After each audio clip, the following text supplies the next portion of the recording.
ഇന്ന് നമുക്കൊരു പണി കിട്ടി. നമ്മുടെ ഡിഷ് വാഷറിൻ്റെ അകത്ത് വാട്ടർ ഡ്രെയിൻ ആവുന്നില്ല. ഇത് കഴിയതിന് ശേഷം അപ്പോൾ ഇതിൻ്റെ ഫിൽറ്ററൊക്കെ ഒന്ന് ഊരി ക്ലീൻ ചെയ്യാമെന്ന് വിചാരിച്ചിട്ടാണ്. ഇത് ഫിൽറ്ററാണ്. ഇതിൻ്റെ അകത്തൊക്കെ അത്യാവശ്യം കുറച്ച് കരടുണ്ട്.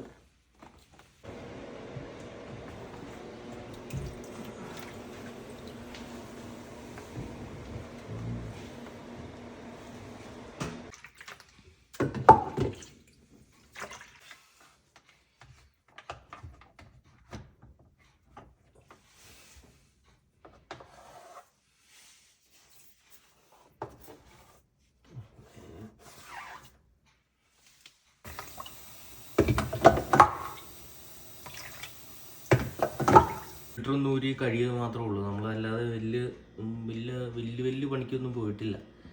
ജസ്റ്റ് ഫിൽറ്റർ ഒന്ന് ഊരി വെള്ളം ഇതാക്കി കളഞ്ഞു, തിരിച്ച് ഫിൽറ്റർ ഇട്ടു.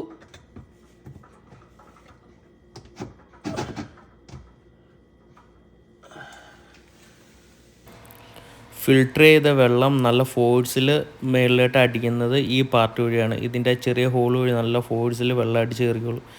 അപ്പോൾ ഈ വെള്ളം നമ്മൾ ഈ ഫിൽറ്റർ ചെയ്ത് ഈ ഇവിടെ കിടക്കുന്ന വെള്ളം തന്നെയാണ് ഇത് റീയൂസ് ചെയ്ത് പിന്നെ അടിക്കുന്നത്. ഇതിൻ്റെ ലോക്കാണിത്. ഇത് നമ്മൾ കൃത്യമായിട്ട് വെച്ച് അങ്ങ് ലോക്ക് ചെയ്ത് വെച്ച് കഴിഞ്ഞാൽ പിന്നെ ഈ സാധനം അവിടെ ഫിക്സഡ് ആണ്, ഇളകി പോരത്തില്ല. ഇതുണ്ടോ, ലോക്കായി. ക്ലീൻ ചെയ്തിട്ടുള്ളൂ, അല്ലാതെ അതിൻ്റെ ഉള്ളിൽ നിന്ന് നമ്മൾ വേറെ ഒന്നും അഴിച്ചിട്ടില്ല.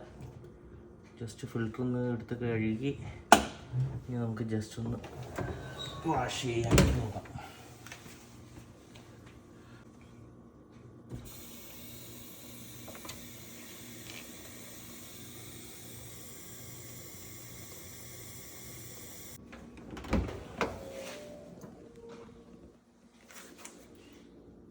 നല്ല ക്ലീൻ ആയിട്ടുണ്ട്, നല്ല സെറ്റപ്പ് ആയിട്ടുണ്ട്.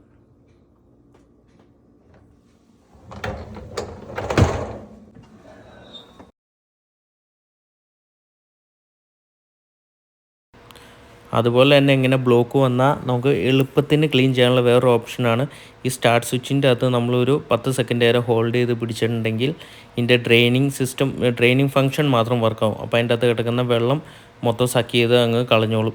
പക്ഷേ അത് ചെയ്യുന്നതിന് മുന്നേ നമ്മളൊന്ന് ജസ്റ്റ് ആ ഫിൽറ്റർ എടുത്തൊന്ന് ക്ലീൻ ചെയ്യുകയാണെങ്കിൽ പിന്നീട് നമ്മൾ കഴുകുമ്പോൾ ഇതുപോലെ വെള്ളം ബ്ലോക്ക് ആവാതെ ഇരിക്കും. അല്ലാതെ ഇപ്പോൾ പെട്ടെന്നൊക്കെ എന്തെങ്കിലും നമുക്കൊന്ന് ക്ലീൻ ചെയ്യണമെന്നുണ്ടെങ്കിൽ, ബ്ലോക്ക് കളയണമെന്നുണ്ടെങ്കിൽ അതിൻ്റെ അകത്ത് ഒരു 10 സെക്കൻഡ് ഹോൾഡ് ചെയ്ത് പിടിച്ച് നോക്കിയാൽ മതി. ഡ്രെയിനിങ് ഫംഗ്ഷൻ മാത്രമായിട്ട് വർക്ക് ചെയ്തോളൂ.